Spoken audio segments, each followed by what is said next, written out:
Well, while our weather today could not have been any nicer, 9 years ago, it was a completely different story.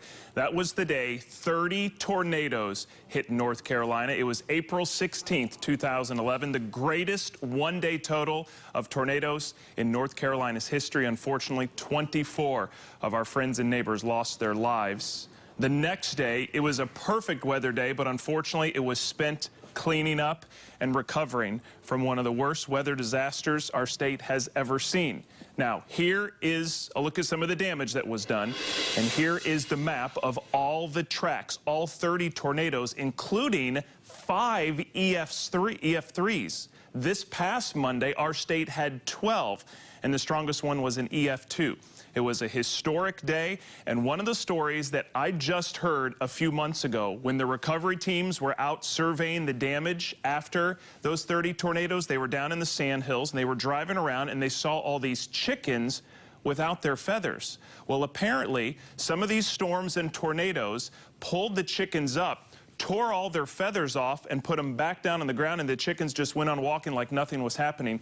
One of the many amazing stories we had from that day, and unfortunately, I don't think any of us will ever see anything like this again. Of course, this past week we had severe weather, and since then things have kind of calmed down and gotten chilly.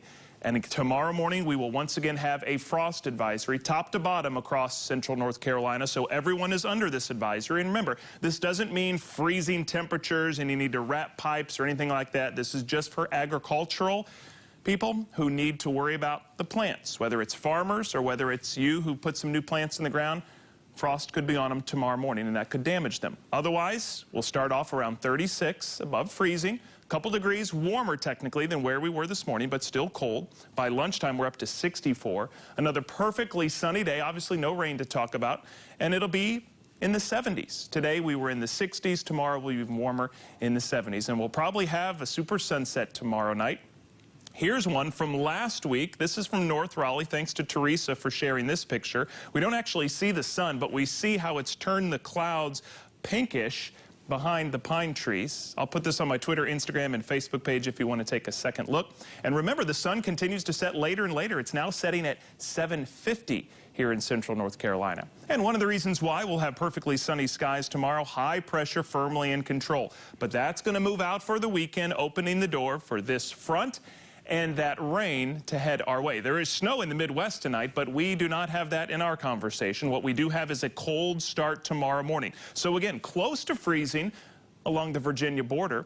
Mid-30s here in the Triangle tomorrow morning, mid to upper 30s down in the Sandhills. And we'll do it with clear skies. And FUTURECAST kind of has an easy day of it tomorrow. As we go from start to finish, 7 a.m. to 7 p.m., you can see maybe a fair weather cloud later in the day, but otherwise sunny and dry. That changes as we head into the early morning hours of Saturday. Here we are at 7 a.m. Notice we start off with cloudy skies. There's rain to the west. That'll be moving through mid-morning. Here we are at 9 a.m. Saturday.